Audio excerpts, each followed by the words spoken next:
दोस्तों, आज हम बात करेंगे कि सड़क पे सुरक्षित दोपहिया वाहन कैसे चलाएं। जैसा कि आप जानते हैं कि आजकल दुर्घटनाएं बहुत हो रही हैं जिसमें तमाम लोगों की मौत हो जा रही है। तो ये हमारा दायित्व बनता है कि अपने और अपने परिवार के लिए जब भी गाड़ी चलाएं ठीक ढंग से चलाएं। तो उसमें 3-4 मुख्य कारण हैं जिसके कारण दुर्घटनाएं होती हैं, जिस पर आज हम चर्चा करेंगे।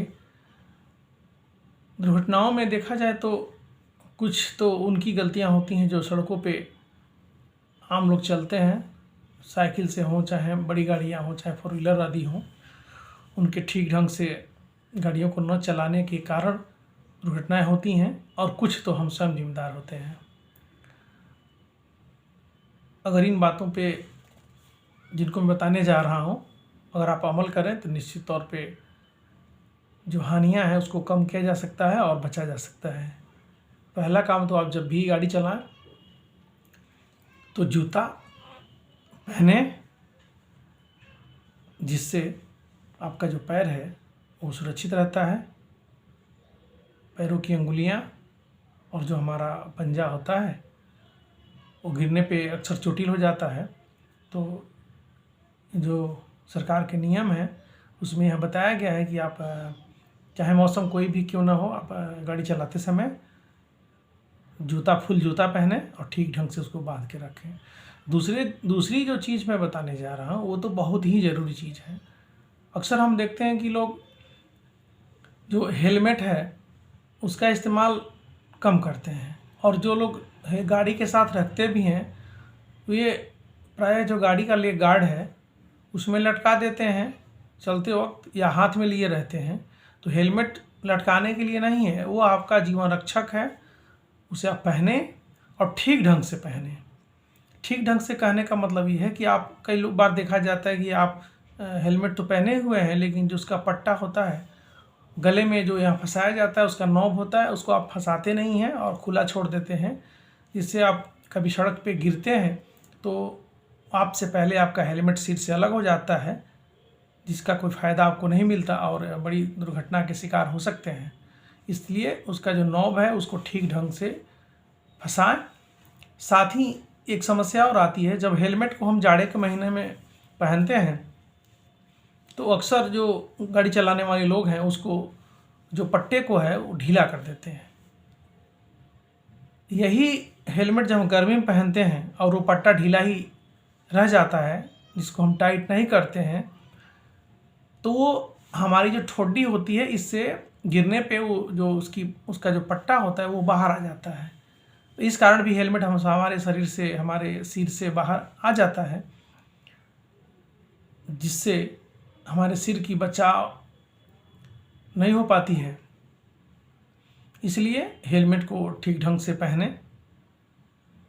गाड़ी पे चलने से पहले आप अपने हॉर्न और जो हमारे इंडिकेटर्स होते हैं जो गाड़ियों के आगे और पीछे 4 की संख्या में होते हैं, उनको ठीक ढंग से काम करने चाहिए। जब भी आपको कहीं मुड़ना हो तो कम से कम चौराहे से 50 से 100 मीटर पहले, अगर आपको लेफ़्ट जाना है तो लेफ़्ट वाली बत्ती जला दें, अगर राइट जाना है तो राइट बत्ती जला दें, और यदि संभव हो तो उसके साथ हाथ से भी इशारा आप कर सकते हैं। और जो आपका मिरर होता है, शीशा जो होता है हमारी दाहिनी तरफ और बाईं तरफ दोनों हैंडल्स में लगा होता है, तो मुड़ने से पहले आप देख लें कि कोई पीछे से वाहन तो नहीं आ रहा है। अगर वाहन आ रहा है तो आप धीमी कर सकते हैं या उनको इशारा कर सकते हैं।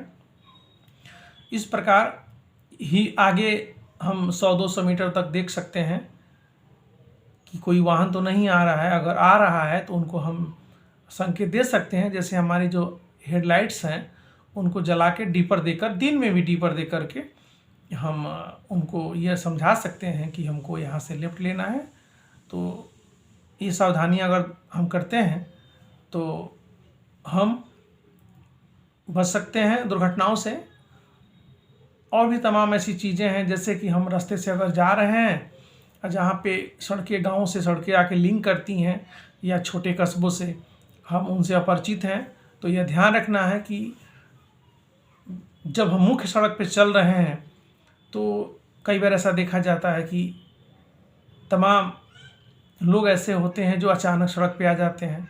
तो अचानक और आप सावधान हैं नहीं उनके लिए, तो जो भी लिंक सड़कें हैं वहाँ से जो वाहन लेके लोग चढ़ते हैं तो ये दुर्घटनाएं भी हो जाती हैं कि हम जल्दी में रहते हैं। इसलिए जब भी आप चलें सड़क पे तो एक सर्वप्रमुख काम यह कह रहे हैं कि आपकी गति जो लिमिट है उस सड़क पे या उस गाड़ी के लिए उससे ज़्यादा तेज़ गति से न गाड़ी चलाएं। आप ठीक ढंग से देख पाएंगे कि कौन रोड पे चढ़ रहा है, कौन रोड से उतर रहा है। तो स्पीड कम रहेगी तो आप इन दुर्घटनाओं से बच सकते हैं। तो जैसा कि मैं बता रहा था कि जो लिंक सड़कें होती हैं गाँव से, या छोटी सड़कें हैं या पगडंडियाँ हैं या कोई चौराहा है, तो अचानक सा कोई आदमी आता है और आप तेज़ गति से हैं तो गाड़ी भिड़ने की संभावना ज़्यादा रहती है। इसके अलावा जब भी रात में आप चलें डीपर का प्रयोग ज़्यादा करें। डीपर जो होता है वो हॉर्न की अपेक्षा रात में ज़्यादा असरकारक होता है। और डीपर में आपको करना होता है अपनी जो हेडलाइट है उसको, उसमें 2 बल्ब होते हैं, उसको जलाना है बुझाना है, जलाना है बुझाना है, जिससे साइड भी लिया जा सकता है और सामने वाले को संकेत के रूप में आप बता सकते हैं कि आपको रुकना है या इस दिशा से हमको आगे बढ़नी है। रात में चलते समय यह सावधानी रखें कि जो हम हेलमेट लगाते हैं तो सामने से आ रही सवारियों की जो लाइट्स होती हैं वो हेलमेट पे पड़ती हैं, जिससे हम ठीक से देख नहीं पाते। तो इसके लिए आपको करना क्या है, अपना जो शीशा है उसको आप उठा लें तो बहुत कुछ साफ दिखाई देने लगता है। तो रात में चलते वक्त जो हेलमेट का शीशा है उसको संभव हो तो आप उठा के रखें। अगर आँख में कोई प्रॉब्लम है तो आप चश्मा लगा सकते हैं। और रात में विशेष रूप से जो गति होनी चाहिए हमारी तो धीमी होनी चाहिए, चूँकि अंधेरा होता है तो लाइट्स की एक क्षमता होती है कि 100 से 50 मीटर तक दिखा सकती है हमें। तो ज़्यादा स्पीड रहेगी तो हमें आगे आने वाली वस्तुओं का आभास जल्दी नहीं हो पाता है, तो अचानक से हम उसमें टकराने की संभावना ज़्यादा होती है। और अंतिम बात मैं कहूँगा कोहरे के लिए, कोहरा में जब भी आप चलें अपना हेडलाइट ऑन रखें। वैसे तो आजकल जो भी गाड़ियाँ आ रही हैं उसमें हेडलाइट्स ऑन हैं, लेकिन जो पुरानी मॉडल गाड़ियाँ हैं उनमें आज भी लाइट हमको ऑन करनी पड़ती है। इंडिकेटर जला के रखें, हॉर्न बजा के रखें। सबसे बड़ी बात है कि अपनी स्पीड जो है एक लिमिट में रखते हैं मौसम के अनुसार, और जो हमारी दृश्यता होती है कहाँ तक हमको दिखाई पड़ रही है, इन चीज़ों को फॉलो करते हैं तो आप निश्चित तौर पे अपने जीवन को सुरक्षित रख सकते हैं, साथ ही सामने वाले को भी आप सुरक्षित रख सकते हैं। यह वीडियो मैं अपने अनुभवों पे और जो समाज के अंदर जो चीज़ें घट रही हैं, सड़कों पे जो हो रही हैं, उन चीज़ों से अनुभव लेते हुए मैं बता रहा हूँ। अगर आप इसका अनुपालन करेंगे तो आप काफ़ी हद तक सुरक्षित रहेंगे। जय हिंद, जय भारत, सभी को नमस्कार।